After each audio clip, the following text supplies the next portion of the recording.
राजू भारतन द्वारा लिखी ਇਹ ਪੁਸਤਕ ਲਤਾ ਮੰਗੇਸ਼ਕਰ ਇੱਕ ਜੀਵਨੀ ਦਲਬੀਰ ਸਿੰਘ ਦੁਆਰਾ ਅਨੁਵਾਦਿਤ ਹੈ। ਤੀਸਰਾ ਅੰਕ। ਅਤੇ ਅੱਲਾ ਨੇ ਲਤਾ ਨੂੰ ਸਿਰਜਿਆ। ਇਸ ਸ਼ਾਮ ਨਾਲੋਂ ਵਧੇਰੇ ਯਾਦ ਭਰਪੂਰ ਹੋਰ ਕਿਹੜੀ ਸ਼ਾਮ ਹੋ ਸਕਦੀ ਹੈ। ਮਲਕਾਏ ਤਰਨਮ ਪੂਰੇ 33 ਸਾਲਾਂ ਮਗਰੋਂ ਭਾਰਤ ਪਰਤੀ ਸੀ, ਜਦੋਂ ਕਿ ਵੰਡ ਨੇ ਉਹਦੀ ਆਵਾਜ਼ ਪਾਕਿਸਤਾਨ ਨੂੰ ਤੋਹਫੇ ਵਿੱਚ ਦੇ ਦਿੱਤੀ ਸੀ। ਦੇਰ ਨਾਲ ਹੀ ਸਹੀ, ਨੂਰ ਜਹਾਂ ਦੀ ਵਾਪਸੀ ਸਾਰੇ ਭਾਰਤ ਲਈ ਖੁਸ਼ੀ ਦੀ ਗੱਲ ਸੀ। ਗਾਇਕ ਸਿਤਾਰਿਆਂ ਦੀ ਇਸ ਜੁਗਨੂ ਸਿਤਾਰ ਨਾਲ ਸਟੇਜ ਉੱਤੇ ਦਲੀਪ ਕੁਮਾਰ ਮੌਜੂਦ ਸੀ, ਇਹ ਯਾਦ ਕਰਵਾਉਣ ਲਈ ਕਿ ਉਹ ਯਹਾਂ ਬਦਲਾ ਵਫਾ ਕਾ ਬੇਵਫਾਈ ਕੇ ਸਿਵਾ ਕਿਆ ਹੈ ਵਿੱਚ ਇਕੱਠੇ ਸਨ। ਸਟੇਜ ਉੱਤੇ ਹੀ ਨੂਰ ਜਹਾਂ ਦੇ ਨਾਲ ਨੌਸ਼ਾਦ ਵੀ ਸੀ ਤੇ ਮਹਾਨ ਗਾਇਕ ਐਕਟਰ ਸੁਰਿੰਦਰ ਵੀ, ਜਿਸ ਤੋਂ ਉੱਥੇ ਬੈਠਿਆਂ ਹੀ ਅਨਮੋਲ ਘੜੀ ਦੀ ਯਾਦ ਆ ਗਈ, ਜਿਸ 'ਚ ਅਸਾਂ ਉਹਨਾਂ ਦਾ ਪਹਾੜੀ ਰਾਗ 'ਚ ਗਾਇਆ ਆਵਾਜ਼ ਦੇ ਕਹਾਂ ਹੈ ਦੁਨੀਆ ਮੇਰੀ ਜਵਾਂ ਹੈ ਦਾ ਆਨੰਦ ਮਾਣਿਆ ਸੀ।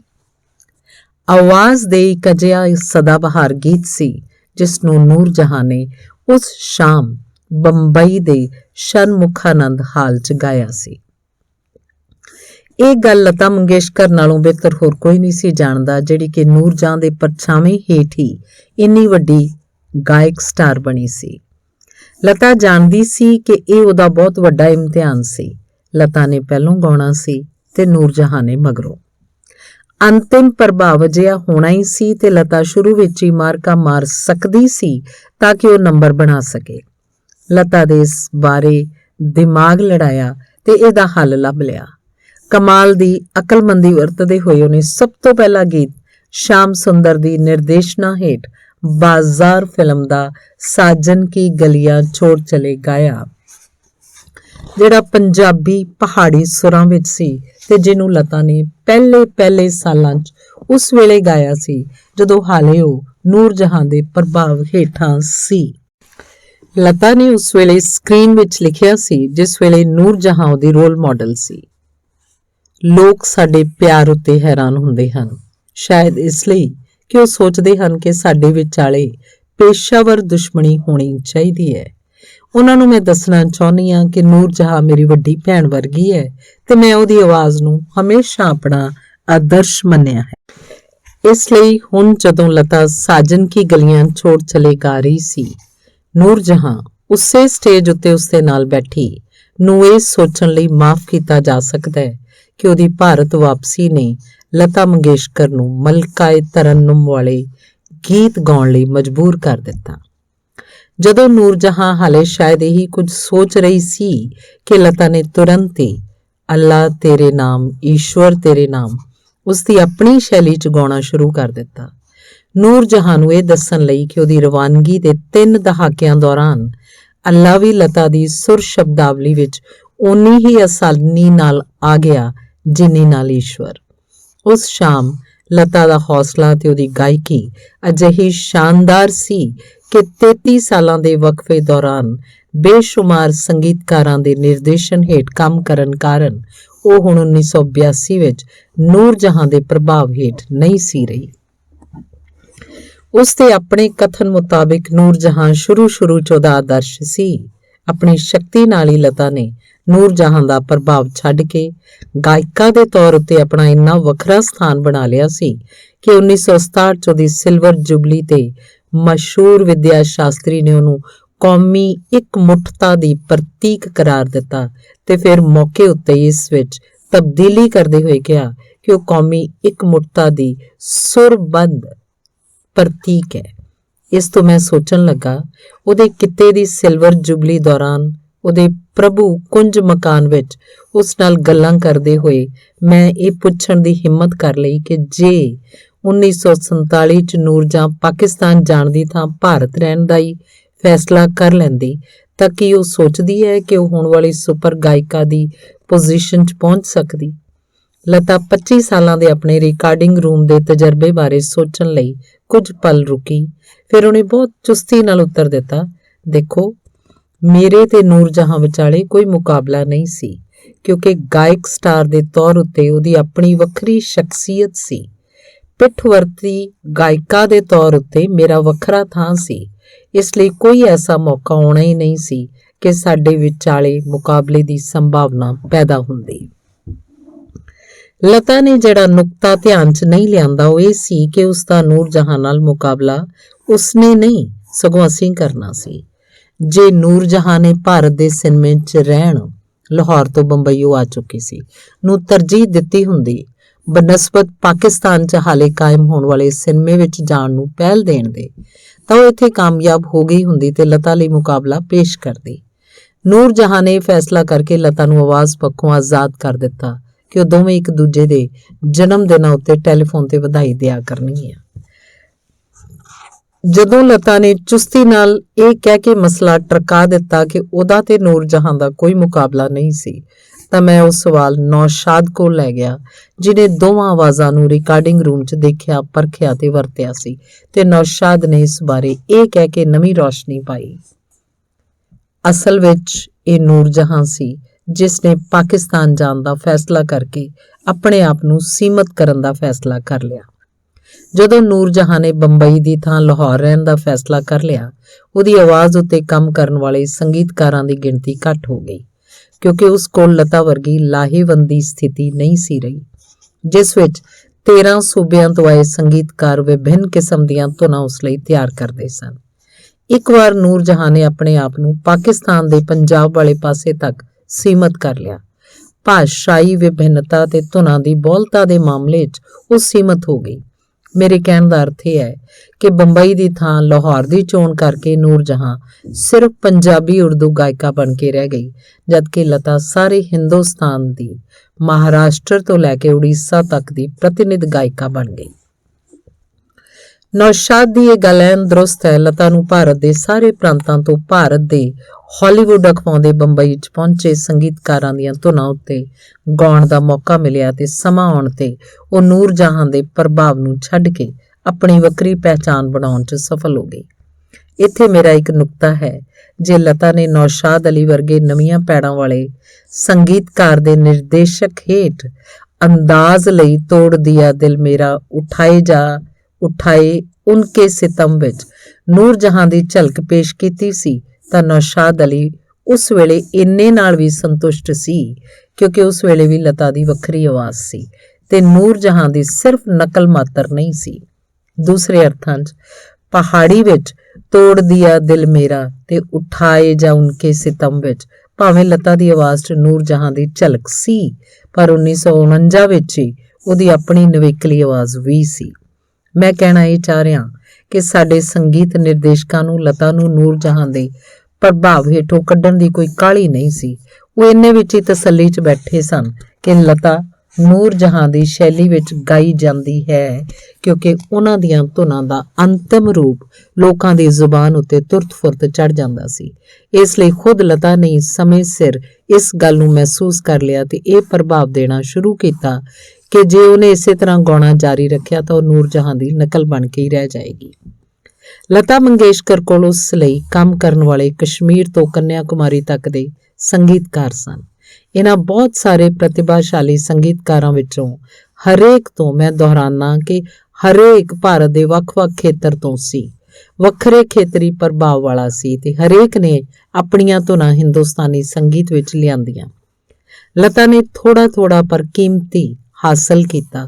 ਉਸ ਤੋਂ ਬਾਅਦ ਤਾਂ ਉਹਦੀ ਮੁਹਾਰਤ ਸੀ ਕਿ ਉਹ ਇਸ ਥੋੜੇ ਨੂੰ ਜੋੜ ਕੇ ਉਹ ਲਤਾ ਮੰਗੇਸ਼ਕਰ ਬਣ ਜਾਏ, ਜਿਹੜੀ ਕੌਮੀ ਇਕਮੁੱਠਤਾ ਦੀ ਸੁਰਬੱਧ ਪ੍ਰਤੀਕ ਸੀ। ਮੈਂ ਆਪਣੇ ਨੁਕਤੇ ਨੂੰ ਲਤਾ ਦੇ ਕੁਝ ਸਦਾਬਹਾਰ ਗੀਤਾਂ ਰਾਹੀਂ ਪੇਸ਼ ਕਰਦਾ। ਪੂਰਬੀ ਬੰਗਾਲ ਤੋਂ ਬੰਬਈ ਆਏ ਅਨਿਲ ਵਿਸਵਾਸ ਤੇ ਸਚਿਨ ਦੇਵ ਬਰਮਨ ਨੇ ਲਤਾ ਦੇ ਗਲੇ 'ਚੋਂ ਕਢਵਾਇਆ ਤੁਮਹਾਰੇ ਬੁਲਾਨੇ ਕੋ ਜੀ ਚਾਹਤਾ ਹੈ, ਫਿਲਮ ਲਾਡਲੀ, ਤੇ ਰੋਤੇ ਰੋਤੇ ਗੁਜ਼ਰ ਗਈ ਰਾਤ ਰੇ ਬੁਜ਼ਦਿਲ। ਪੱਛਮੀ ਬੰਗਾਲ ਤੋਂ ਬੰਬਈ ਆਏ ਹੇਮੰਤ ਕੁਮਾਰ ਤੇ ਸਲੀਲ ਚੌਧਰੀ ਤੇ ਲਤਾ ਨੇ ਦਿੱਤੇ ਗੀਤ ਛੁਪ ਗਿਆ ਕੋਈ ਰੇ ਦੂਰ ਸੇ ਪੁਕਾਰ ਕੇ ਚੰਪਾ ਕਲੀ ਤੇ ਆਜਾ ਰੀ ਨਿੰਦਿਆ ਤੂੰ ਆ ਦੋ ਵਿਆ ਜ਼ਮੀਨ। ਰਾਜਸਥਾਨ ਤੋਂ ਆਏ ਖੇਮਚੰਦ ਪ੍ਰਕਾਸ਼ ਤੇ ਜਮਾਲ ਸੇਨ, ਜਿਨ੍ਹਾਂ ਲਤਾ ਤੋਂ ਗਵਾਏ ਚੰਦਾ ਰੇ ਜਾ ਰੇ ਜਿੰਦੀ ਤੇ ਸਪਨਾ ਬਨ ਸਾਜਨ ਆਏ ਸ਼ੋਖੀਆਂ। ਉੱਤਰ ਪ੍ਰਦੇਸ਼ ਤੋਂ ਆਏ ਨੌਸ਼ਾਦ ਤੇ SN ਤ੍ਰਿਪਾਠੀ ਦੇ ਤੇ ਨਾਲ ਲਿਆਏ आज मेरे मन में सखी आन ते सखी कैसे धरूं मैं धीर। संगीत सम्राट तानसेन। बिहार तो आए चित्रगुप्त अते कब तक हजूर रूठे रहेंगे औलाद। महाराष्ट्र दे औरंगाबाद तो आए सी रामचंद्र ते धुन दुआ कर गमे दिल खुदा से दुआ कर। अनारकली। महाराष्ट्र दे पुणे वाले भाग तो आए बसंत देसाई ते मैं सागर दी मस्त लहर धुआं। गुजरात दे कच्छ खेतर तो आए कल्याण जी आनंद जी ते मैं तो भूल चली बाबुल का देश पिया का घर प्यारा लगे। सरस्वती चंद्र। ते गुजरात दे वलसार खेतर तो आए जय किशन रसिक बलमा चोरी चोरी। नाल दूर दे आंध्रा तो आए शंकर अते ओ जाने वाले मुड़के जरा देखते जाना श्री 420। इस तरह देश भर दी संगीतक प्रतिभा बंबई ਵੱਲ ਆਉਂਦੀ ਰਹੀ ਜਿੱਥੇ ਲਤਾ ਮੌਜੂਦ ਸੀ ਜਦਕਿ ਨੂਰ ਜਹਾਂ ਪਾਕਿਸਤਾਨ ਦੇ ਲਾਹੌਰ ਦੇ ਹਿੱਸੇ ਤੱਕ ਸੀਮਤ ਸੀ। ਇਹ ਸੱਚ ਹੈ ਕਿ ਲਾਹੌਰ ਦੇ ਸਕੂਲ ਦੇ ਸੰਗੀਤਕਾਰਾਂ ਰਾਹੀਂ ਨੂਰ ਜਹਾਂ ਨੇ ਕੁਝ ਬਿਹਤਰੀਨ ਗੀਤ ਗਾਏ ਸਨ। ਆਪਣੇ ਖੋਜੀ ਗੁਲਾਮ हैदर ਲਈ ਉਹਨੇ ਖਾਨਦਾਨ ਲਈ शोक सितारों से ही मिल गिल कर हमें खेलेंगे, उड़ जा पंछी उड़ जा ते तू कौन सी बदली मैं मेरे चांद है आजा। पंडित अमरनाथ राही ने मिर्जा साहिबा आजा तुझे अफसाना जुदाई का सुनाऊं दे नाल GM दुरानी नाल रल के वो शानदार गाना गाया सी। तुम आंखों से दूर हो गई नींद आंखों से दूर ते हाथ सीने पे लो रख दो तो करार आ जाए गीत गाए। फिरोज निजामी ने जुगनू लई मलकाए तरन्नुम वासों हमें तो शामे गम में काटनी है जिंदगी अपनी ते आज की रात साजाए दिले पुर दर्द ना छेड़ गवाए। शायद ਨੂਰ ਜਹਾਂ ਨੂੰ ਵੀ ਅਗਸਤ 1947 ਚ ਬੰਬਈ ਛੱਡ ਕੇ ਲਾਹੌਰ ਜਾਣ ਮਗਰੋਂ ਕਈ ਉਨੇ ਹੀ ਚੰਗੇ ਗੀਤ ਗਾਉਣ ਨੂੰ ਮਿਲੇ ਜਿਵੇਂ ਚੰਦਾ ਰੇ ਚੰਦਾ ਮੇਰੇ ਦਾਮਨ ਕੋ ਥਾਮ ਰੇ ਜੀਏ ਚਿਸ਼ਤੀ ਦੀ ਲਖਤੇ ਜਿਗਰ रशीद अतरे दी कैदी च मुझसे पहली सी मुहब्बत मेरे महबूब ना मांग। पर इस गल तो कोई इनकार नहीं कर सकता कि हुण ਜਿਹੜੀਆਂ ਧੁਨਾਂ ਉਹਨੂੰ ਗਾਉਣ ਲਈ ਮਿਲਦੀਆਂ ਸਨ ਉਹ ਸਭ ਦੀਆਂ ਸਭ ਪੰਜਾਬੀ ਮੁਹਾਵਰੇ ਵਾਲੀਆਂ ਸਨ। ਪਾਕਿਸਤਾਨ 'ਚ ਕੰਮ ਕਰਨ ਵਾਲੇ ਸੰਗੀਤਕਾਰ ਭਾਵੇਂ ਕਿੰਨੇ ਵੀ ਪ੍ਰਤਿਭਾਸ਼ਾਲੀ ਕਿਉਂ ਨਾ ਹੋਣ ਉਹ ਇੱਕ ਅਜਿਹੇ ਇਲਾਕੇ ਤੱਕ ਸੀਮਤ ਸਨ ਜਿਹੜਾ ਅਣਵੱਡੇ ਪੰਜਾਬ ਦਾ ਇੱਕ ਛੋਟਾ ਜਿਹਾ ਹਿੱਸਾ ਸੀ। ਮੁਕਾਬਲੇ ਵਿੱਚ ਲਤਾ ਦੇ ਗੀਤਾਂ 'ਚ ਵਿਭਿੰਨਤਾ ਸੀ ਕਿਉਂਕਿ ਹਿੰਦੁਸਤਾਨੀ ਫਿਲਮ ਸੰਗੀਤ ਦੇ ਸੁਨਹਿਰੀ ਕਾਲ 1948 ਤੋਂ 1960 ਵਿੱਚ ਭਾਰਤ ਦੇ 13 ਸੂਬਿਆਂ ਦੇ ਸੰਗੀਤਕਾਰ ਸਿਰਫ ਉਸੇ ਦੀ ਸੁਨਹਿਰੀ ਆਵਾਜ਼ ਉੱਤੇ ਕੇਂਦਰਿਤ ਸਨ। ਇਸ ਤਰ੍ਹਾਂ ਲਾਹੌਰ 'ਚ ਰਹਿੰਦੇ ਹੋਏ ਨੂਰ ਜਹਾਂ ਲਤਾ ਦਾ ਮੁਕਾਬਲਾ ਕਰਨ ਦੀ ਆਸ ਨਹੀਂ ਸੀ ਰੱਖ ਸਕਦੀ। ਉਸ ਸਮੇਂ ਵੀ ਨਹੀਂ ਜਦੋਂ ਗਾਇਕ ਸਟਾਰ ਨਹੀਂ ਸੀ ਰਹੀ ਤੇ ਸਿਰਫ ਪਿੱਠਵਰਤੀ ਗਾਇਕਾ ਹੀ ਰਹਿ ਗਈ ਹੁੰਦੀ। ਪਰ ਹੋਇਆ ਇਹ ਕਿ ਪਾਕਿਸਤਾਨ ਵਿਚਲੀ ਨਵ ਜੰਮੀ ਫਿਲਮ ਸਨਅਤ ਵਿੱਚ ਸ਼ਾਮਲ ਹੋਣ ਦਾ ਫੈਸਲਾ ਕਰਕੇ ਨੂਰ ਜਹਾਂ ਪੰਜਾਬੀ ਉਰਦੂ ਤੱਕ ਸੀਮਤ ਹੋ ਕੇ ਰਹਿ ਗਈ ਸੀ। ਆਖਰਕਾਰ ਉਹਦੇ ਗੁਰੂ ਗੁਲਾਮ ਹੈਦਰ ਨੇ ਭਾਰਤ ਦੀ ਵੰਡ ਸਮੇਂ ਕਾਲੀ ਕਾਲੀ 'ਚ ਸ਼ਹੀਦ ਮਜਬੂਰ ਤੇ ਪਦਮਨੀ ਦਾ ਸੰਗੀਤ ਤਿਆਰ ਕਰਦੇ ਸਮੇਂ ਭਵਿੱਖਬਾਣੀ ਕੀਤੀ ਸੀ ਕਿ ਲਤਾ ਮੰਗੇਸ਼ਕਰ ਭਾਰਤ ਦੀ ਭਵਿੱਖ ਦੀ ਆਵਾਜ਼ ਹੈ। ਇਸ ਸੰਦਰਭ 'ਚ ਇਸ ਨਾਲੋਂ ਹੋਰ ਹੋਣੀ ਭਰਪੂਰ ਕੀ ਗੱਲ ਹੋ ਸਕਦੀ ਹੈ ਕਿ ਭਾਰਤ 'ਚ ਗਾਉਂਦੇ ਹੋਏ ਵੀ ਪੰਜਾਬ ਖੇਤਰ ਦੇ ਸੰਗੀਤਕਾਰਾਂ ਰਾਹੀਂ ਹੀ ਲਤਾ ਮੰਗੇਸ਼ਕਰ ਨੇ ਖੂਬਸੂਰਤ ਗੀਤ ਗਾਏ ਕਿ ਉਹ ਇੱਕ ਪ੍ਰੌੜ ਗਾਇਕਾ ਬਣ ਗਈ। ਇਹ ਬੰਬਈ ਦੀ ਕਰੋੜ ਰੁਪਇਆਂ ਵਾਲੀ ਫਿਲਮ ਸਨਅਤ ਦੇ ਲਈ ਵਿਰੋਧਾਭਾਸਾਂ 'ਚੋਂ ਇੱਕ ਹੈ। ਇਸ ਵਿੱਚ ਭਾਰੂ ਪੰਜਾਬੀਆਂ ਉੱਤੇ ਅਕਸਰ ਇਲਜ਼ਾਮ ਧਰਿਆ ਜਾਂਦਾ ਹੈ ਕਿ ਉਹਨਾਂ ਨੇ ਹਿੰਦੁਸਤਾਨੀ ਸਿਨੇਮਾ ਨੂੰ ਕਈ ਦਹਾਕਿਆਂ ਦੇ ਸਮੇਂ ਦੌਰਾਨ ਇੰਨਾ ਸਸਤਾ ਕਰ ਦਿੱਤਾ ਹੈ ਕਿ ਹੁਣ ਉਹਨਾਂ ਪੁਰਾਣੇ ਸਮਿਆਂ ਤੱਕ ਪਰਤਣਾ ਅਸੰਭਵ ਹੈ ਜਦੋਂ ਭਾਵਨਾਵਾਂ ਮਹੱਤਵਪੂਰਨ ਸਨ। ਵਾਸਨਾ ਨਹੀਂ। ਫਿਰ ਵੀ ਆਜ਼ਾਦੀ ਤੋਂ ਬਾਅਦ ਦੇ ਪੰਜਾਬੀ ਫਿਲਮੀ ਸੰਗੀਤਕਾਰਾਂ ਵੱਲੋਂ ਲਤਾ ਲਈ ਤਿਆਰ ਕੀਤੇ ਸੰਗੀਤ ਵਿੱਚ ਸਸਤਾਪਣ ਨਹੀਂ ਸੀ ਸਗੋਂ ਪੰਜਾਬੀ ਸੰਗੀਤਕਾਰਾਂ ਨੇ ਉਸ ਕਿਸਮ ਦੀ ਵਰਤੋਂ ਕਰਦੇ ਹੋਏ ਲਤਾ ਦੇ ਗਲੇ 'ਚੋਂ ਸਰਵੋਤਮ ਗੀਤ ਪੈਦਾ ਕਰਵਾਏ। ਕੁਝ ਕੁ ਉਦਾਹਰਨਾਂ ਹੀ ਮੇਰੇ ਨੁਕਤੇ ਨੂੰ ਸਪਸ਼ਟ ਕਰ ਦੇਣਗੀਆਂ। श्याम सुंदर दा बहारें फिर भी आएंगी अगर हम तुम जुदा होंगे। लाहौर मदन मोहन दा हमारे बाद अब महफिल में अफसाने बयां होंगे बागी। हुसन लाल भगत राम दा आंसू अब तुम कभी ना बहाना अपना दर्द किसी से ना कहना। काफिला हंस राज बहल दा हाय चन गए परदेस चकोरी जहां रो रो मरे। चकोरी रोशन दा इस दिल की हालत क्या कहिए, जो शाद भी है नाशाद भी है। अनहोनी ख़याम दा तेरी दुनिया में नहीं कोई सहारा अपना। बारूद ते जयदेव दा किस किस को दीपक प्यार कहे। अंजलि ਇਹ ਤਾਂ ਭਾਰਤੀ ਪੰਜਾਬੀ ਸੰਗੀਤਕਾਰਾਂ ਵੱਲੋਂ ਲਤਾ ਪਾਸੋਂ ਗਵਾਏ ਗਏ ਗੀਤਾਂ 'ਚੋਂ ਉਦਾਹਰਨ ਮਾਤਰ ਹਨ। ਇੱਕ ਓਪੀ ਨਈਅਰ ਜਿਹਨੇ ਲਤਾ ਨੂੰ ਨਜ਼ਰਅੰਦਾਜ਼ ਕੀਤਾ ਦੇ ਮੁਕਾਬਲੇ ਭਾਰਤੀ ਸਿਨੇਮਾ 'ਚ ਦਰਜਨਾਂ ਹੋਰ ਪੰਜਾਬੀ ਸੰਗੀਤਕਾਰ ਸਨ ਜਿਨ੍ਹਾਂ ਨੇ ਲਤਾ ਲਈ ਬਿਹਤਰੀਨ ਧੁਨਾਂ ਰਾਖਵੀਆਂ ਰੱਖੀਆਂ। ਅਸਲ 'ਚ ਮਦਨ ਮੋਹਨ ਦੀ ਨਵਾਬਸ਼ਾਹੀ ਲਖਨਊ ਦੀ ਗਜ਼ਲ ਨੂੰ ਲਤਾ ਨੇ ਇੰਨੀ ਖੂਬਸੂਰਤੀ ਨਾਲ ਗਾਇਆ ਕਿ ਲੋਕ ਕਹਿਣ ਲੱਗ ਪਏ ਕਿ ਜੇ ਉਸ ਵਿੱਚੋਂ ਲਤਾ ਨੂੰ ਕੱਢ ਦਿੱਤਾ ਜਾਏ ਤਾਂ ਮਦਨ ਮੋਹਨ ਦਾ ਬਾਕੀ ਕੀ ਬਚਦਾ ਹੈ। ਫਿਰ ਵੀ ਸਾਡੇ ਪੰਜਾਬੀ ਸੰਗੀਤਕਾਰਾਂ ਨੇ ਲਤਾ ਤੋਂ ਕਿੰਨਾ ਵੀ ਚੰਗਾ ਕੰਮ ਕਰਵਾਇਆ ਹੋਵੇ, ਇਸ ਤੱਥ ਤੋਂ ਇਨਕਾਰ ਨਹੀਂ ਕੀਤਾ ਜਾ ਸਕਦਾ ਕਿ ਉਹ ਕੁਝ ਭਾਰਤੀ ਸੰਗੀਤਕਾਰਾਂ ਦਾ ਇੱਕ ਛੋਟਾ ਜਿਹਾ ਹਿੱਸਾ ਸਨ। ਇਸ ਤਰ੍ਹਾਂ ਬੰਬਈ ਤੋਂ ਕੰਮ ਕਰਦੇ ਹੋਏ ਲਤਾ ਨੂੰ ਪੰਜਾਬ ਦਾ ਵੀ ਬਿਹਤਰੀਨ ਸੰਗੀਤ ਮਿਲਿਆ ਤੇ ਬਾਕੀ ਦੇ ਭਾਰਤ ਦਾ ਵੀ ਬਿਹਤਰੀਨ ਹਾਸਲ ਹੋਇਆ। ਅਨਿਲ ਵਿਸ਼ਵਾਸ ਸਾਡੇ ਮਾਨਸ ਵਿੱਚ ਲਤਾ ਦੇ ਸਥਾਨ ਬਾਰੇ ਬਹੁਤ ਸਹੀ ਲਿਖਿਆ ਸੀ ਕਿ ਜਦੋਂ ਇਹ ਅਦਭੁਤ ਆਵਾਜ਼ ਆਈ ਸੀ ਤਾਂ ਭਾਰਤ ਦੇ ਸੰਗੀਤਕਾਰਾਂ ਦੀ ਸਿਰਜਣਾਤਮਕਤਾ ਉੱਤੇ ਕੋਈ ਬੰਦਿਸ਼ ਨਹੀਂ ਸੀ। ਸ਼ਮਸ਼ਾਦ ਬੇਗਮ ਜੀ ਨੂੰ ਨੌਸ਼ਾਦ ਨੇ ਪਾਰਦਰਸ਼ਤਾ ਵਿੱਚ ਮੁਕੰਮਲ ਆਵਾਜ਼ ਕਿਹਾ ਸੀ ਵੀ ਲਤਾ ਦੀ ਲਹਿਰ ਦੇ ਸਾਹਮਣੇ ਟਿਕ ਨਾ ਸਕੀ। ਤੇ ਇਹ ਵੀ ਸੋਚੋ ਕਿ ਲਤਾ ਤੇ ਨੂਰ ਜਹਾਂ ਵਾਂਗ ਸ਼ਮਸ਼ਾਦ ਬੇਗਮ ਵੀ ਗੁਲਾਮ ਹੈਦਰ ਦੀ ਖੋਜ ਸੀ। ਸ਼ਮਸ਼ਾਦ ਦੀ ਪੰਜਾਬੀ ਪਾਰਦਰਸ਼ਾ ਜਿਹੜੀ ਹੁਣ ਤੱਕ ਉਹਦਾ ਸਭ ਤੋਂ ਵੱਡਾ ਗੁਣ ਸੀ, ਲਤਾ ਦੇ ਆਉਣ ਨਾਲ ਸਭ ਤੋਂ ਵੱਡਾ ਔਗੁਣ ਬਣ ਗਿਆ। ਲਤਾ ਦੀ ਆਵਾਜ਼ ਕਾਰਨ ਸ਼ਮਸ਼ਾਦ ਬੇਗਮ ਵਰਗੀਆਂ ਅਚਨਚੇਤੀ ਆਵਾਜ਼ਾਂ ਖਰਾਬ ਲੱਗਣ ਲੱਗ ਪਈਆਂ। ਮੇਰਾ ਨੁਕਤਾ ਬਹੁਤ ਸਪਸ਼ਟ ਹੈ। ਮੈਂ ਕਹਿੰਦਾ ਇਹ ਸੱਚਾਈ ਹੈ ਕਿ ਭਾਰਤ ਦੇ ਹਰ ਕੋਨੇ ਵਿੱਚੋਂ ਆਏ ਸੰਗੀਤਕਾਰਾਂ ਨੇ ਬੰਬਈ ਆ ਕੇ ਆਪਣੀਆਂ ਬਿਹਤਰੀਨ ਧੁਨਾਂ ਲਤਾ ਤੋਂ ਗਵਾਈਆਂ ਤੇ ਉਹ ਹੌਲੀ-ਹੌਲੀ ਨੂਰ ਜਹਾਂ ਦੇ ਅਸਰ ਹੇਠੋਂ ਨਿਕਲ ਕੇ ਇੱਕ ਵੱਖਰੀ ਸ਼ਖਸੀਅਤ ਵਾਲੀ ਗਾਇਕਾ ਬਣ ਗਈ।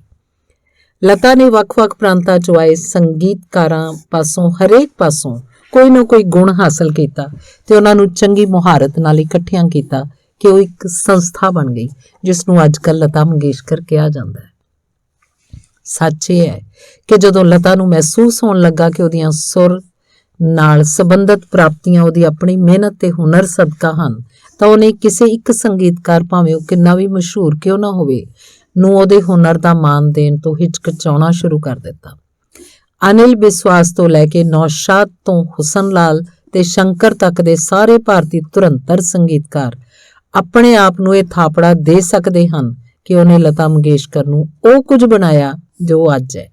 ਲਤਾ ਇਕੱਲੀ ਜਾਣਦੀ ਹੈ ਕਿ ਉਹਨਾਂ ਵਿੱਚੋਂ ਹਰੇਕ ਨੇ ਅੱਜ ਵਾਲੀ ਲਤਾ ਨੂੰ ਬਣਾਉਣ ਵਿੱਚ ਥੋੜਾ-ਥੋੜਾ ਹਿੱਸਾ ਹੀ ਪਾਇਆ ਹੈ। ਇਹਨਾਂ ਥੋੜੇ-ਥੋੜੇ ਟੁਕੜਿਆਂ ਨੂੰ ਇੱਕ ਸਮੂਹ ਸਿਰਫ ਲਤਾ ਨੇ ਖੁਦ ਹੀ ਫਿੱਟ ਕੀਤਾ ਹੈ। ਨੂਰ ਜਹਾਂ ਵਰਗੇ ਆਵਾਜ਼ ਦੇ ਤੰਦੂਏ ਨੂੰ ਛੰਡਣਾ ਬਹੁਤ ਅਕਲਮੰਦੀ, ਹੌਸਲੇ ਤੇ ਪ੍ਰਤਿਭਾ ਦਾ ਕੰਮ ਸੀ। ਲਤਾ ਇਸੇ ਕਰਕੇ ਲਤਾ ਬਣੀ ਕਿਉਂਕਿ ਉਹ ਨੂਰ ਜਹਾਂ ਨੂੰ ਆਪਣੀ ਪਿੱਠ ਤੋਂ ਉਤਾਰਨ 'ਚ ਸਫਲ ਹੋ ਸਕੀ। ਸੁਮਨ ਇਸ ਕਾਰਨ ਸੁਮਨ ਹੀ ਰਹੀ ਕਿਉਂਕਿ ਉਹ ਲਤਾ ਨੂੰ ਆਪਣੇ ਮੋਢਿਆਂ ਤੋਂ ਲਾਉਣ 'ਚ ਸਫਲ ਨਹੀਂ ਹੋਈ। ਸੀ ਰਾਮਚੰਦਰ ਜਿਸ ਨੇ ਸਾਰੀ ਜ਼ਿੰਦਗੀ 'ਚ ਨੂਰ ਜਹਾਂ ਤੋਂ ਇੱਕੋ ਗੀਤ ਆਓ ਮੇਰੇ ਪਿਆਰੇ ਸਾਂਵਰੀਆ ਲਾਲ ਹਵੇਲੀ ਗਵਾਇਆ ਸੀ, ਨੇ ਇੱਕ ਵਾਰੀ ਮੈਨੂੰ ਦੱਸਿਆ ਕਿ 1948 ਤੋਂ ਹੀ ਉਹਦੇ ਮਨ 'ਚ ਲਤਾ ਦਾ ਜੋ ਅਕਸ ਸੀ ਉਹ ਨੂਰ ਜਹਾਂ ਦਾ ਸੀ। ਇਸੇ ਅਕਸ ਨੂੰ ਸਾਹਮਣੇ ਰੱਖ ਕੇ ਸੀ ਰਾਮਚੰਦਰ ਨੇ ਅਨਾਰਕਲੀ 'ਚ ਬੀਨਾ ਰਾਏ ਲਈ ਲਤਾ ਪਾਸੋਂ ਇਹ ਜ਼ਿੰਦਗੀ ਉਸੀ ਕੀ ਹੈ ਤੋਂ ਲੈ ਕੇ ਮੁਹੱਬਤ ਐਸੀ ਧੜਕਨ ਹੈ ਤੱਕ ਦੇ ਗੀਤ ਗਵਾਏ। ਮਰਾਠੀ ਨੂਰ ਜਹਾਂ ਨੇ ਜਿਹੜਾ ਪ੍ਰਭਾਵ ਹਿੰਦੁਸਤਾਨੀ ਸਕਰੀਨ ਉੱਤੇ ਪਾਇਆ ਉਸ ਨਾਲ ਸਾਰਾ ਭਾਰਤ ਪਾਕਿਸਤਾਨ ਵਿਚਲੀ ਨੂਰ ਜਹਾਂ ਨੂੰ ਭੁੱਲ ਗਿਆ। ਨੂਰ ਜਹਾਂ ਦੇ ਵਿਦਾ ਹੋਣ ਨਾਲ ਲਤਾ ਆ ਗਈ। ਇਸ ਉੱਤੇ ਨੂਰ ਜਹਾਂ ਲਈ ਬਦਨਾਮ ਮੁਹੱਬਤ ਕੌਣ ਕਰੇ। ਦੋਸਤ ਤੇ ਲਤਾ ਲਈ ਆਜ ਮੇਰੇ ਨਸੀਬ ਨੇ ਹਲਚਲ ਤਿਆਰ ਕਰਨ ਵਾਲੇ ਸੱਜਾਦ ਹੁਸੈਨ ਨੇ ਆਖਰੀ ਫੈਸਲਾ ਦਿੱਤਾ। ਅੱਲਾ ਨੇ ਨੂਰ ਜਹਾਂ ਤੇ ਲਤਾ ਨੂੰ ਗਾਉਣ ਲਈ ਹੀ ਸਿਰਜਿਆ ਹੈ। ਉਸ ਤੋਂ ਬਾਅਦ ਪਤਾ ਨਹੀਂ ਅੱਲਾ ਹੋਰ ਔਰਤਾਂ ਨੂੰ ਇਹ ਗੁਣ ਬਖਸ਼ਣਾ ਕਿਉਂ ਭੁੱਲ ਗਿਆ। ਠੀਕ ਹੈ, ਅੱਲਾ ਨੇ ਨੂਰ ਜਹਾਂ ਤੇ ਲਤਾ ਨੂੰ ਗਾਉਣ ਲਈ ਬਣਾਇਆ ਤੇ ਬਾਅਦ ਵਿੱਚ ਉਸ ਆਸ਼ਾ ਭੌਂਸਲੇ ਨੂੰ ਕਿਉਂ ਸਿਰਜਿਆ। ਪਰ ਈਸ਼ਵਰ ਨੇ ਆਸ਼ਾ ਨੂੰ ਸਿਰਜਿਆ ਤੇ ਸਿਰਫ ਸਧਾਰਨ ਔਰਤ ਨਹੀਂ, ਈਸ਼ਵਰ ਨੇ ਆਸ਼ਾ ਨੂੰ ਇੱਕ ਮੁਕੰਮਲ ਔਰਤ ਨਹੀਂ ਸਗੋਂ ਡੇਢ ਔਰਤ ਦੇ ਤੌਰ ਤੇ ਸਿਰਜ ਕੇ ਸੱਜਾਦ ਹੁਸੈਨ ਨੂੰ ਜਵਾਬ ਦਿੱਤਾ।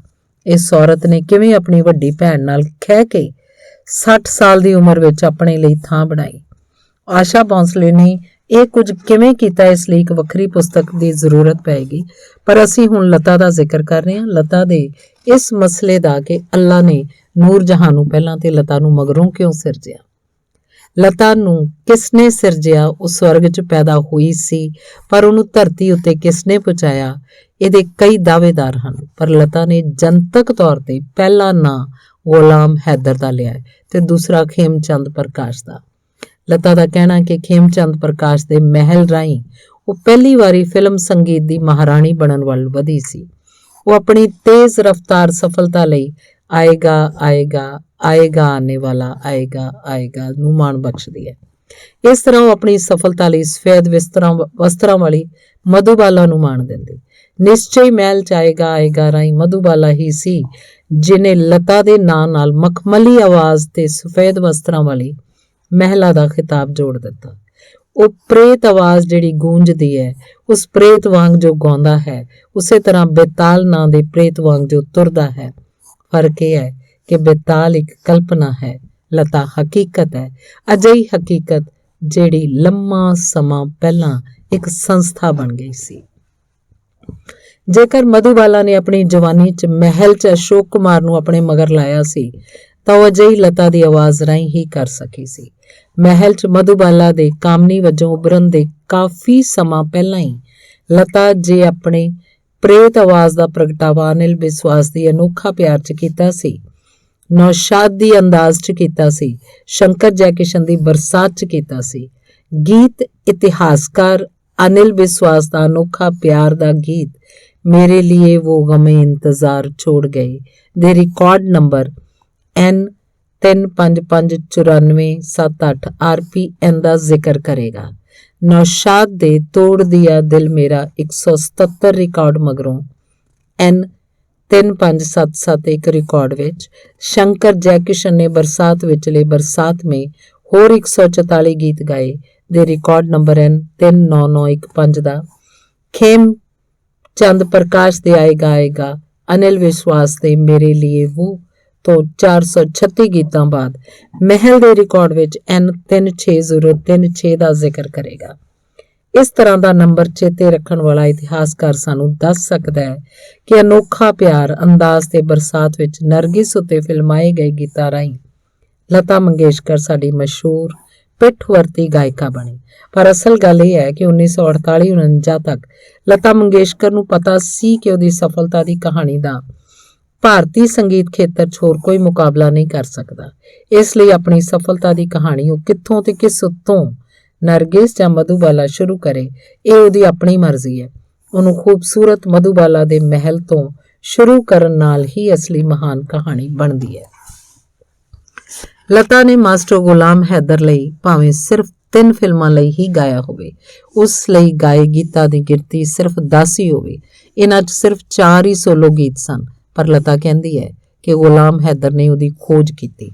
ਇਸ ਲਈ ਇਹੀ ਗੱਲ ਠੀਕ ਹੈ, ਸ਼ਮਸ਼ਾਦ ਬੇਗਮ ਦੀ ਠੀਕ ਨਹੀਂ।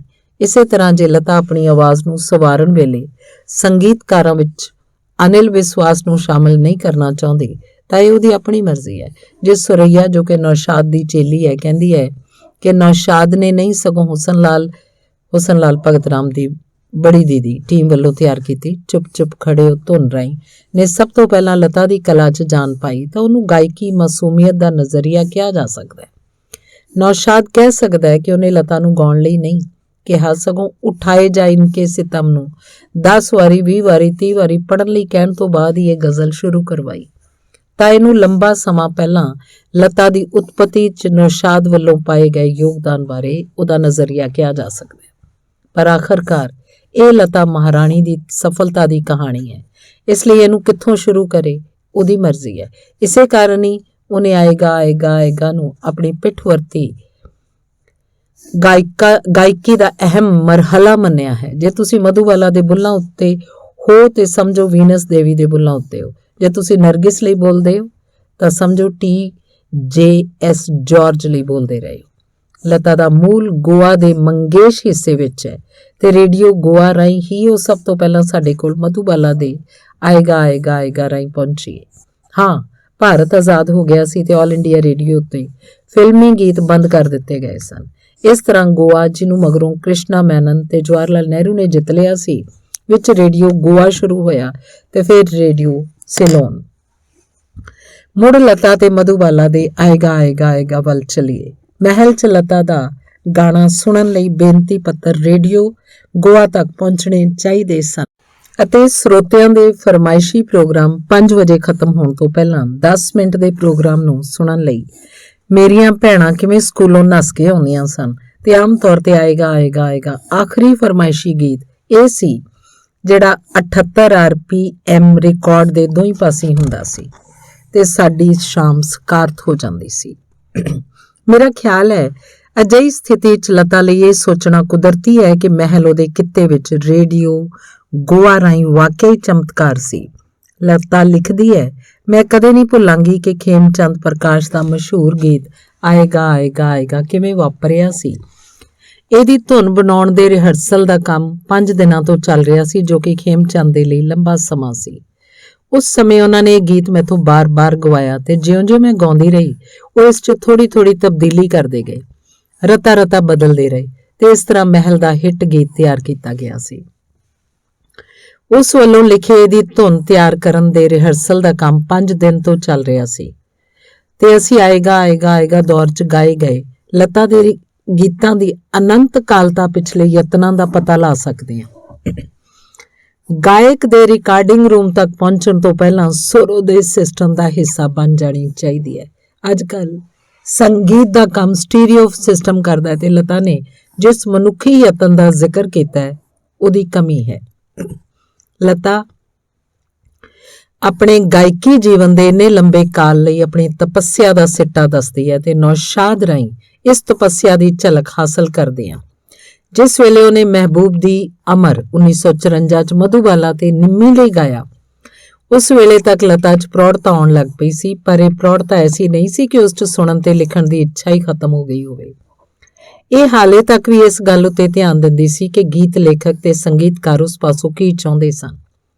ਲਤਾ ਉਸ ਦਿਨ ਅਮਰ ਦੀ ਰਿਕਾਰਡਿੰਗ ਲਈ ਸਟੂਡੀਓ ਪਹੁੰਚੀ ਤਾਂ ਲਗਭਗ ਖਾਲੀ ਪੇਟ ਹੀ ਸੀ, ਕਿਉਂਕਿ ਉਹਦੀ ਸਿਹਤ ਕੁਝ ਠੀਕ ਨਹੀਂ ਸੀ। ਸ਼ਾਇਦ ਉਹਦੇ ਸਾਈਨਸ ਦੀ ਪਹਿਲੀ ਨਿਸ਼ਾਨੀ ਸੀ ਜਿਹਨੇ ਸਾਰੀ ਉਮਰ ਉਹਦਾ ਪਿੱਛਾ ਨਹੀਂ ਸੀ ਛੱਡਣਾ। ਦੂਸਰੇ 1954 'ਚ ਹੀ ਉਹ ਸਾਲ ਸੀ ਜਿਸ ਵਿੱਚ ਉਹ ਬਿਮਾਰ ਹੋਈ ਤੇ ਬਹੁਤ ਸਾਰੀਆਂ ਰਿਕਾਰਡਿੰਗ ਰੱਦ ਕਰਨੀਆਂ ਪਈਆਂ ਸਨ ਤੇ ਇਸ ਕਾਰਨ ਸੰਗੀਤ ਨਿਰਦੇਸ਼ਕਾਂ ਨੂੰ ਬਹੁਤ ਚਿੰਤਾ ਤੇ ਪਰੇਸ਼ਾਨੀ ਹੋਈ ਸੀ, ਜਿਹੜੇ ਉਸ ਪਾਸੋਂ ਹਰੇਕ ਗੀਤ ਵਿੱਚ ਉਸ ਵਿਸ਼ੇਸ਼ ਕੁਛ ਦੀ ਮੰਗ ਕਰਨ ਦੇ ਤੇ ਹਾਸਲ ਕਰਨ ਦੇ ਆਦੀ ਹੋ ਗਏ ਸਨ, ਜਿਸ ਕਾਰਨ ਚੰਗਾ ਗੀਤ ਮਹਾਨ ਗੀਤ ਬਣ ਜਾਂਦਾ ਹੈ। ਨੌਸ਼ਾਦ ਨੇ ਲਤਾ ਨਾਲ ਇਸ ਗੀਤ ਦੀ ਚੰਗੀ ਰਿਹਰਸਲ ਕੀਤੀ ਸੀ, ਜਿਹੜਾ ਘੋੜਸਵਾਰੀ ਕਰਦੀ ਮਧੂਬਾਲਾ ਉੱਤੇ ਅਮਰ ਦਲੀਪ ਕੁਮਾਰ ਦੇ ਨਾਲ ਫਿਲਮਾਇਆ ਜਾਣਾ ਸੀ। ਰਿਹਰਸਲ ਦੌਰਾਨ ਹੀ ਨੌਸ਼ਾਦ ਨੇ ਨੋਟ ਕੀਤਾ ਸੀ ਕਿ ਤੇਰੇ ਸਦਕੇ ਬਲਮ ਨਾ ਕਰੇ ਕੋਈ ਗਮ ਵਿੱਚ ਇੱਕ ਮੁਰਕੀ ਉੱਤੇ ਲਤਾ ਨੂੰ ਮੁਸ਼ਕਿਲ ਪੇਸ਼ ਆ ਰਹੀ ਸੀ, ਪਰ ਨੌਸ਼ਾਦ ਦਾ ਵਿਚਾਰ ਸੀ ਕਿ ਲਤਾ ਦੀ ਆਵਾਜ਼ ਐਸੀ ਸੀ ਕਿ ਰਿਕਾਰਡਿੰਗ ਵੇਲੇ ਇਹ ਮੁਰਕੀ ਠੀਕ ਆ ਜਾਏਗੀ। ਰਿਕਾਰਡਿੰਗ ਸ਼ੁਰੂ ਹੋਈ ਤੇ ਤੇਰੇ ਸਦਕਾ ਬਲਮ ਦਾ ਤੀਸਰਾ ਟੇਕ ਹੋ ਰਿਹਾ ਸੀ ਕਿ ਸਾਰੇ ਲੋਕ ਸਕਤੇ 'ਚ ਆ ਗਏ ਜਦੋਂ ਉਸ ਮੁਰਕੀ ਉੱਤੇ ਲਤਾ ਬੇਹੋਸ਼ ਹੋ ਗਈ। ਨੌਸ਼ਾਦ ਤੇ ਬਾਕੀ ਦੇ ਲੋਕ ਪਾਣੀ ਲੈਣ ਲਈ ਨਸੇ। ਜਿਉਂ ਹੀ ਲਤਾ ਦੇ ਮੂੰਹ ਤੇ ਪਾਣੀ ਛਿੜਕਿਆ ਗਿਆ ਉਹ ਹੋਸ਼ 'ਚ ਆਈ ਤਾਂ ਨੌਸ਼ਾਦ ਮੁਤਾਬਕ ਇਸ ਦੇ ਪਹਿਲੇ ਸ਼ਬਦ ਸਨ, ਨੌਸ਼ਾਦ ਸਾਹਿਬ ਮੈਂ ਉਹ ਮੁਰਕੀ ਨਹੀਂ ਲੈ ਪਾਉਂਗੀ। ਉਹ ਮੁਰਕੀ ਲਤਾ ਨੇ ਅਗਲੇ ਟੇਕ 'ਚ ਬਹੁਤ ਸ਼ਾਨਦਾਰ ਤਰੀਕੇ ਨਾਲ ਲਈ, ਪਰ ਉਹਦੀ ਤਪੱਸਿਆ ਦੇਖੋ। ਨੌਸ਼ਾਦ ਦਾ ਕਹਿਣਾ ਹੈ ਜਿਸ ਪਲ ਉਹ ਬੇਹੋਸ਼ ਹੋਈ, ਜਿਸ ਪਲ ਉਹਨੂੰ ਹੋਸ਼ ਆਈ, ਉਸ ਪਲ ਵੀ ਉਹਦੇ ਮਨ 'ਚ ਇੱਕੋ ਗੱਲ ਸੀ ਕਿ ਉਸ ਨੂੰ ਉਹ ਮੁਰਕੀ ਲੈਣੀ ਹੀ ਪੈਣੀ। ਜੇ ਨੌਸ਼ਾਦ ਦੀ ਧੁਨ 'ਚ ਮੁਰਕੀ ਲੈਣੀ ਇੰਨੀ ਔਖੀ ਸੀ ਕਿ ਉਹ ਬੇਹੋਸ਼ ਹੋ ਗਈ ਸੀ, ਤਾਂ ਲਤਾ ਨੂੰ ਸੱਜਾਦ ਹੁਸੈਨ ਨਾਲ ਗਾਉਣਾ ਕਿੰਨਾ ਵੱਧ ਮੁਸ਼ਕਿਲ ਲੱਗਾ ਹੋਏਗਾ। ਇਹ ਉਹ ਸੰਗੀਤਕਾਰ ਸੀ ਜਿਹੜਾ ਲਤਾ ਤੇ ਨੂਰ ਜਹਾਂ ਦੋਹਾਂ ਨੂੰ ਹੀ ਮੁਸ਼ਕਿਲ 'ਚ ਪਾ ਸਕਦਾ ਸੀ। ਇੱਕ ਵਾਰ ਰਿਕਾਰਡਿੰਗ ਵੇਲੇ ਉਹਨੇ ਲਤਾ ਨੂੰ ਕਿਹਾ ਸੀ, ਇਹ ਨੌਸ਼ਾਦ ਮੀਆਂ ਕਾ ਗਾਣਾ ਨਹੀਂ ਹੈ, ਆਪਕੋ ਮਿਹਨਤ ਕਰਨੀ ਹੋਗੀ। ਸੱਜਾਦ ਹੁਸੈਨ ਆਪਣੀ ਰੁਸਤਮ ਸੋਹਰਾਬ ਵਿਚਲੇ ਲਤਾ ਦੇ ਗਾਏ ਗੀਤ ਐ ਦਿਲਰੁਬਾ ਨਜ਼ਰੇ ਮਿਲਾ ਕੁਛ ਤੋਂ ਮਿਲੇ ਗਮ ਕਾ ਸਿਲਾ ਨੂੰ ਸਿਨੇਮਾ ਗਾਇਕੀ ਦਾ ਸਿਖਰ ਮੰਨਦੇ ਹਨ, ਜਿਹੜਾ ਕਿ ਨੂਰ ਜਹਾਂ ਵੱਲੋਂ ਉਹਨਾਂ ਲਈ ਗਾਏ ਬਿਹਤਰੀਨ ਗੀਤ ਦੇ ਬਰੋਬਰ ਦਾ ਹੈ। ਸੱਜਾਦ ਲਤਾ ਨੂੰ ਸਰਵੋਤਮ ਮੰਨਦੇ ਹਨ, ਇਸੇ ਤਰ੍ਹਾਂ ਬਾਕੀ ਦੇ ਸੰਗੀਤਕਾਰ ਵੀ। ਲਤਾ ਤੇ ਨੂਰਜਹਾਂ ਨੂੰ ਬਰੋਬਰ ਰੱਖਦੇ ਹੋਏ ਸੱਜਾਦ ਕੇ ਦੱਤਾ ਨਾਲੋਂ ਅਲੱਗ ਪਹੁੰਚ ਰੱਖਦੇ ਹਨ। ਲਤਾ ਦਾ ਕਹਿਣਾ ਹੈ ਕਿ ਨੂਰਜਹਾਂ ਦੇ ਪਾਕਿਸਤਾਨ ਚਲੇ ਜਾਣ ਨਾਲ ਉਹਦੇ ਸੰਗੀਤ ਵਿੱਚੋਂ ਸੁਰ ਚਲੀ ਗਈ। ਹਰ ਕੰਮ ਸੰਪੂਰਨਤਾ ਨਾਲ ਕਰਨ ਵਾਲੇ ਸੱਜਾਦ ਆਪਣੀ ਪਹਿਲੀ ਫਿਲਮ ਦੋਸਤ 1944 ਦੀਆਂ ਧੁਨਾਂ ਵਿੱਚ ਜਾਨ ਪਾਉਣ ਬਦਲੇ ਨੂਰਜਹਾਂ ਬਾਰੇ ਇਹੀ ਗੱਲ ਕਹਿ ਸਕਦੇ ਸਨ, ਬਦਨਾਮ ਮੁਹੱਬਤ ਕੌਣ ਕਰੇ, कोई प्रेम का दे के संदेशा हाय लूट लिया, आलम पर आलम सितम पर सितम हम उठाए हुए हैं, ते अब कौन है मेरा, अब अनकौन है मेरा। ਅੱਜ ਦੀ ਨਸਲ ਲਈ ਨੂਰਜਹਾਂ ਦੇ ਗੀਤ ਬੇਮਤਲਬ ਹੋ ਸਕਦੇ ਹਨ, ਪਰ ਉਹ ਸੱਜਾਦ ਹੁਸੈਨ ਦੀ ਪ੍ਰਤਿਭਾ ਦੇ ਪ੍ਰਤੀਕ ਹਨ। ਦੋਸਤ ਵਿੱਚ ਸੱਜਾਦ ਹੁਸੈਨ ਦਾ ਸੰਗੀਤ ਸੁਣੋ ਤੇ 20 ਸਾਲਾਂ ਮਗਰੋਂ ਰੁਸਤਮ ਸੋਹਰਾਬ ਦੀਆਂ ਉਹਨਾਂ ਦੀਆਂ ਧੁਨਾਂ ਸੁਣੋ ਤਾਂ ਤੁਸੀਂ ਉਹਨਾਂ ਦੀ ਇੱਕ ਵੱਖਰੀ ਵੰਨਗੀ ਪਹਿਚਾਨ ਸਕੋਗੇ। ਇਹ ਸਭ ਇੱਕੋ ਵੰਨਗੀ ਦੀਆਂ ਹਨ, ਸੱਜਾਦ ਵੰਨਗੀ ਦੀਆਂ। ਮੈਂ ਇੱਕ ਤੋਂ ਵੱਧ ਸੰਗੀਤਕਾਰਾਂ ਨੂੰ ਜਾਣਦਾ ਜਿਹੜੇ ਆਪਣੇ ਆਪ ਨੂੰ ਸੱਜਾਦ ਹੁਸੈਨ ਦੇ ਸਾਹਮਣੇ ਨਿਰੋਲ ਧੁਨ ਸਾਜ਼ ਮੰਨਦੇ ਹਨ ਤੇ ਲਤਾ ਲਈ ਸੱਜਾਦ ਹੁਸੈਨ ਦੀਆਂ ਧੁਨਾਂ ਦੀ ਗਿਣਤੀ ਭਾਵੇਂ ਸਿਰਫ 14 ਹੀ ਸੀ, ਉਹ ਸਭ ਇੱਕੋ ਸੰਗੀਤ ਲਹਿਰ ਨਾਲ ਸੰਬੰਧਿਤ ਹਨ। ਹਲਚਲ ਲਈ ਲਤਾ ਖਾਤਰ ਬਣਾਈਆਂ ਧੁਨਾਂ ਅੱਜ ਵੀ ਹਲਚਲ ਮਚਾ ਦਿੰਦੀਆਂ ਹਨ। आज मेरे नसीब ने मुझको रुला रुला दिया ते लूटा दिल मेरा हाय आबाद होकर। लता ਵੱਲੋਂ ਉਹਦੀ खोज ਲਈ गाए गीत जाते हो तो जाओ हम भी यहाँ वादों के सहारे जी लेंगे ते भूल जाए दिल मुहब्बत का फसाना ਅੱਜ ਵੀ ਸਾਡੀ ਕਲਪਨਾ 'ਚ ਤਰਨਮ ਛੋੜ ਜਾਂਦੇ ਹਨ। ਲਤਾ ਨੇ ਜਿੰਨਾ ਧਿਆਨ ਸੱਜਾਦ ਹੁਸੈਨ ਨੂੰ ਦਿੱਤਾ ਉਹਨਾਂ ਹੋਰ ਕਿਸੇ ਸੰਗੀਤਕਾਰ ਨੂੰ ਨਹੀਂ ਦਿੱਤਾ, ਮਦਨ ਮੋਹਨ ਨੂੰ ਵੀ ਨਹੀਂ ਤੇ ਸਲੀਲ ਚੌਧਰੀ ਨੂੰ ਵੀ ਨਹੀਂ। ਜਿਨ੍ਹਾਂ ਦੋ ਹੋਰਾਂ ਨੇ ਲਤਾ ਨੂੰ ਓਨੇ ਹੀ ਮੁਸ਼ਕਲ ਗੀਤ ਦਿੱਤੇ। ਆਪਣੀ ਪਹੁੰਚ ਦੇ 10 ਸਾਲਾਂ ਮਗਰੋਂ ਲਤਾ ਨੇ ਲਿਖਿਆ, ਆਖਰਕਾਰ ਮੈਂ ਉਸ ਗੁੰਝਲਦਾਰ ਸੁਭਾਅ ਵਾਲੇ ਸੰਗੀਤਕਾਰ ਸੱਜਾਦ ਦੀ ਅਮੀਰ ਤੇ ਅਸੀਮ ਪ੍ਰਤਿਭਾ ਵੱਲ ਆਉਂਦੀ ਹਾਂ, ਜਿਹਨੇ ਕਈ ਭੁੱਲ ਗੀਤ ਦਿੱਤੇ ਹਨ। ਹੋਰ ਕੋਈ ਸੰਗੀਤਕਾਰ ਉਸ ਵਰਗੀਆਂ ਧੁਨਾਂ ਨਹੀਂ ਤਿਆਰ ਕਰ ਸਕਦਾ। ਕੋਈ ਵੀ ਸੱਜਾਦ ਦੇ ਕੰਮ ਕਰਨ ਦੇ ਤਰੀਕੇ ਨੂੰ ਨਹੀਂ ਜਾਣਦਾ, ਜਿਵੇਂ ਕਿ ਕੋਈ ਨਹੀਂ ਜਾਣਦਾ ਕਿ ਉਹ ਮੈਡੋਲੀਅਨ ਨਾਂ ਦੇ ਸਾਜ਼ ਰਾਹੀਂ ਖੂਬਸੂਰਤ ਸੁਰ ਕਿਵੇਂ ਕੱਢ ਲੈਂਦਾ ਹੈ। ਜਦੋਂ ਵਾਚਕਾਂ ਤੇ ਗਾਇਕਾਂ ਨੂੰ ਪਤਾ ਲੱਗਦਾ ਹੈ ਕਿ ਉਹਨੇ ਸੱਜਾਦ ਦੀ ਰਿਕਾਰਡਿੰਗ ਕਰਨੀ ਹੈ ਤਾਂ ਉਹ ਅੱਲਾ ਵੱਲ ਨਜ਼ਰਾਂ ਚੁੱਕ ਕੇ ਦੁਆ ਮੰਗਦੇ ਹਨ। ਉਸ ਵੇਲੇ ਸੱਜਾਦ ਨੂੰ ਅੱਲਾ ਵੱਲ ਨਜ਼ਰਾਂ ਚੁਕਾਣੀਆਂ ਪਈਆਂ ਜਦੋਂ 1953 ਦੇ ਮਗਰਲੇ ਅੱਧ 'ਚ ਰੁਖਸਾਨਾ ਲਈ ਲਤਾ ਦੀ ਆਵਾਜ਼ 'ਚ ਪਹਿਲਾ ਗੀਤ ਰਿਕਾਰਡ ਕਰਨ ਮਗਰੋਂ ਉਹਨੂੰ ਪਤਾ ਲੱਗਾ ਕਿ ਮੀਨਾ ਕੁਮਾਰੀ ਦੀ ਇਸ ਫਿਲਮ ਲਈ ਬਾਕੀ 2 ਗੀਤ ਰਿਕਾਰਡ ਕਰਨ ਲਈ ਉਹਨੂੰ ਕਿਸੇ ਹੋਰ ਗਾਇਕ ਨੂੰ ਲੈਣਾ ਪਏਗਾ। ਲਤਾ ਲਿਖਦੀ ਹੈ ਕਿ ਉਹਦੇ ਗੀਤ ਗਾਉਣ ਲਈ ਮੁਸ਼ਕਿਲ, ਗਹਿਰੇ, ਲੁਕਵੀਆਂ ਗਹਿਰੀਆਂ ਵਾਲੇ ਹਨ। ਇਸ ਗੁਪਤ ਗਹਿਰਾਈ ਨੂੰ ਸਿਰਫ ਲਤਾ ਹੀ ਪਾ ਸਕਦੀ ਸੀ ਤੇ ਇਹ ਗੱਲ ਸੱਜਾਦ ਨੇ ਉਸ ਸਮੇਂ ਮਹਿਸੂਸ ਕੀਤੀ ਜਿਸ ਵੇਲੇ ਉਹਦੀ ਆਵਾਜ਼ 'ਚ ਰੁਖਸਾਨਾ ਲਈ ਤੇਰਾ ਦਰਦ ਦਿਲ ਮੇ ਬਸਾ ਲਿਆ ਰਿਕਾਰਡ ਕਰਵਾ ਰਿਹਾ ਸੀ। ਸੱਜਾਦ ਦਾ ਕਹਿਣਾ ਹੈ ਕਿ ਉਸ ਤੋਂ ਬਾਅਦ ਮੇਰੀ ਫਿਲਮ ਦੇ ਸੰਗੀਤ 'ਚ ਦਿਲਚਸਪੀ ਨਹੀਂ ਰਹੀ। ਜਦੋਂ ਮੈਨੂੰ ਦੱਸਿਆ ਗਿਆ ਕਿ ਲਤਾ ਬਿਮਾਰ ਹੈ ਤੇ ਹੋਰ ਗੀਤ ਰਿਕਾਰਡ ਨਹੀਂ ਕਰਵਾ ਸਕਦੀ, ਮੈਂ ਆਸ਼ਾ ਭੋਂਸਲੇ ਨੂੰ ਉਹਦੀ ਮਰਜ਼ੀ ਮੁਤਾਬਕ ਗਾਉਣ ਦਿੱਤਾ। ਪਰ ਆਸ਼ਾ 'ਚ ਉਸ ਵੇਲੇ ਦੀ ਵੀ ਗਾਉਣ ਦੀ ਪ੍ਰਤਿਭਾ ਸੀ। ਮੈਂ ਰੋਸ ਪ੍ਰਗਟ ਕੀਤਾ। ਉਸੇ ਫਿਲਮ 'ਚ ਸੱਜਾਦ ਸਾਹਿਬ ਦੀ ਆਸ਼ਾ ਨੇ तुम्हें हम याद करते हैं ते दिन रात दुआएं करते हैं ਮਾੜਾ ਤਾਂ ਨਹੀਂ ਸੀ ਗਾਇਆ। ਅਸਲ 'ਚ ਆਸ਼ਾ ਨੇ ਇੱਥੇ ਵੀ ਅਤੇ ਤੇਰੇ ਜਹਾਂ ਸੇ ਚਲ ਦਿਏ ਦੇਤੇ हैं ਦੁਆਏ ਹਮ ਨੂੰ ਸੋਲੋ ਤੇ ਕਿਸ਼ੋਰ ਕੁਮਾਰ ਨਾਲ 2 ਗਾਣੇ 'ਚ ਬਾਖੂਬੀ ਨਿਭਾਇਆ ਸੀ। ਸੱਜਾਦ ਨੇ ਉੱਤਰ ਦਿੱਤਾ, ਤੂੰ ਉਹਨੂੰ ਗਾਇਕੀ ਕਹਿੰਦਾ, ਤੂੰ ਆਸ਼ਾ ਭੋਂਸਲੇ ਨੂੰ ਗਾਇਕ ਕਹਿੰਦਾ, ਤੂੰ ਕਿਸ਼ੋਰ ਕੁਮਾਰ ਨੂੰ ਗਾਇਕ ਕਹਿੰਦਾ। ਲਤਾ ਨੂੰ ਸੁਣਨ ਮਗਰੋਂ ਹੋਰ ਕਿਸੇ ਨੂੰ ਤੂੰ ਸੁਣ ਕਿਵੇਂ ਸਕਦਾ ਹੈ? ਮੈਂ ਨਹੀਂ। ਇਸ ਤਰ੍ਹਾਂ ਦੇ ਮਨਮੌਜੀ ਪ੍ਰਤਿਭਾ ਦੇ ਮਾਲਕ ਨਾਲ ਤੁਸੀਂ ਕਿਹੜੀ ਦਲੀਲ ਨਾਲ ਗੱਲ ਕਰ ਸਕਦੇ ਹੋ? ਤੇ ਇਹ ਬੰਦਾ ਸੱਚਮੁੱਚ ਕਮਾਲ ਦੀ ਪ੍ਰਤਿਭਾ ਦਾ ਮਾਲਕ ਹੈ, ਇਸ ਬਾਰੇ ਕੋਈ ਦੋ ਰਾਵਾਂ ਨਹੀਂ। ਜਿੱਥੇ ਬਾਕੀ ਦੇ ਬੰਦੇ ਲਤਾ ਲਈ ਧੁਨ ਘੜਦੇ ਸਨ, ਸੱਜਾਦ ਤਰਸਦਾ ਸੀ ਜੇ ਕੋਈ ਉਹਦੇ ਹੁਸੈਨ ਨਾਂ ਨੂੰ ਲਿਖਣ ਸਮੇਂ ਅੰਗਰੇਜ਼ੀ ਦੇ 2 S ਪਾ ਦਿੰਦਾ ਸੀ ਤਾਂ ਬਹੁਤ ਦੁਖੀ ਹੁੰਦਾ ਸੀ। ਉਹ ਪੁੱਛਦਾ ਸੀ ਹੁਸੈਨ 'ਚ ਕਿਵੇਂ 2 S ਹੋ ਸਕਦੇ ਹਨ? ਉਰਦੂ ਭਾਸ਼ਾ ਦੀਆਂ ਖੂਬੀਆਂ ਹਨ ਜਿਨ੍ਹਾਂ ਨੂੰ ਲਤਾ ਤੇ ਸਿਰਫ ਲਤਾ ਨੇ ਗ੍ਰਹਿਣ ਕੀਤਾ ਹੈ। ਇਸੇ ਲਈ ਚੰਗੀ ਗਾਇਕਾ ਬਾਰੇ ਮੇਰਾ ਨਜ਼ਰੀਆ ਨੂਰ ਜਹਾਂ ਤੋਂ ਸ਼ੁਰੂ ਹੁੰਦਾ ਹੈ ਤੇ ਲਤਾ ਮੰਗੇਸ਼ਕਰ ਤੇ ਖਤਮ ਹੋ ਜਾਂਦਾ ਹੈ। ਬਾਕੀਆਂ ਬਾਰੇ ਇੱਕ ਪਲ ਲਈ ਚਰਚਾ ਕਰਨੀ ਵੀ ਬੇਕਾਰ ਹੈ। ਬਾਕੀਆਂ ਵਿੱਚ ਸੱਜਾਦ ਜ਼ੋਰ ਦੇ ਕੇ ਕਹਿੰਦਾ ਤਲਤ ਮਹਿਮੂਦ, ਸ਼ਮਸ਼ਾਦ ਬੇਗਮ, ਮੁਹੰਮਦ ਰਫੀ ਤੇ ਸੁਰਈਆ ਸ਼ਾਮਲ ਹਨ। ਸੱਜਾਦ ਹੁਸੈਨ ਗਾਇਕ ਦੀ ਗੌਣ ਸਮਰੱਥਾ ਦੀ ਪਹਿਚਾਣ 'ਚ ਮੁਕੰਮਲ ਧਰਮ ਨਿਰਪੇਖ ਹੈ। ਉਸ ਲਈ ਮੁਹੰਮਦ ਰਫੀ ਓਨਾ ਹੀ ਮਹੱਤਵਪੂਰਨ ਹੈ ਜਿੰਨਾ ਕਿਸ਼ੋਰ ਕੁਮਾਰ। ਆਸ਼ਾ ਭੋਂਸਲੇ ਬਰਾਬਰ ਹੈ ਗੀਤਾ ਦੱਤ ਰਾਏ ਦੇ। ਹੇਮੰਤ ਕੁਮਾਰ ਬਰਾਬਰ ਹੈ ਤਲਤ ਮਹਿਮੂਦ ਦੇ। ਸੁਰਈਆ ਦਾ ਨਾਂ ਤਾਂ ਨੂਰ ਜਹਾਂ ਦੇ ਨਾਂ ਦੇ ਨਾਲ ਲਿਆ ਵੀ ਨਹੀਂ ਜਾਣਾ ਚਾਹੀਦਾ। ਉਸ ਲਈ ਰੁਸਤਮ ਸੋਹਰਾਬ ਦੇ ਗੀਤ ਐ ਦਿਲ ਰੁਬਾ ਨਜ਼ਰੇ ਮਿਲਾ ਦੇ ਮੁਕਾਬਲੇ ਦਾ ਹੋਰ ਕੋਈ ਗੀਤ ਹੋ ਹੀ ਨਹੀਂ ਸਕਦਾ। ਇਸ ਲਈ ਸਜਾਦ ਹੁਸੈਨ ਲਈ ਲਤਾ ਮੰਗੇਸ਼ਕਰ ਤੋਂ ਬਾਅਦ ਕੋਈ ਗਾਇਕ ਹੈ ਹੀ ਨਹੀਂ, ਗੱਲ ਹੀ ਖਤਮ। ਮੈਂ ਕਹਿੰਦਾ ਕਿਸੇ ਹੋਰ ਸੰਗੀਤਕਾਰ ਵੱਲੋਂ ਲਤਾ ਲਈ ਤਿਆਰ ਕੀਤੀ ਕੋਈ ਇੱਕ ਧੁਨ ਨੂੰ ਚੁਣੋ ਜਿਹੜੀ ਤੁਹਾਡੇ ਨੇੜੇ ਤੇੜੇ ਪਹੁੰਚਦੀ ਹੋਵੇ। ਕੋਈ ਨਹੀਂ ਹੈ। ਸਜਾਦ ਕਹਿੰਦੇ ਹਨ, ਪਰ ਮੈਂ ਜ਼ਿੱਦ ਕਰਦਾ। ਫਿਰ ਪਨਪਨੇ ਨਾਲ, ਬਹੁਤ ਅਨਮਾਨੇ ਨਾਲ ਉਸ ਸ਼ਰਮੀਲੀ ਫਿਲਮ ਲਈ SD ਬਰਮਨ ਦੀ ਮੇਘਾ ਛਾਏ ਆਧੀ ਰਾਤ ਬੈਰਨ ਬਣ ਗਈ ਨਿੰਦਿਆ ਦਾ ਜ਼ਿਕਰ ਕਰਦੇ ਹਨ। ਪਰ ਸਜਾਦ ਨਾਲ ਹੀ ਕਹਿੰਦੇ ਹਨ, ਪਰ ਉਹ ਬਰਮਨ ਦੀ ਮਹਾਨ ਧੁਨ ਨਹੀਂ ਹੈ। ਇਹ ਤਾਂ ਲਤਾ ਦੀ ਆਵਾਜ਼ ਹੀ ਹੈ ਜਿਹੜੀ ਗੀਤ ਨੂੰ ਵਧੇਰੇ ਸ਼ਕਤੀ ਪ੍ਰਦਾਨ ਕਰਦੀ ਹੈ।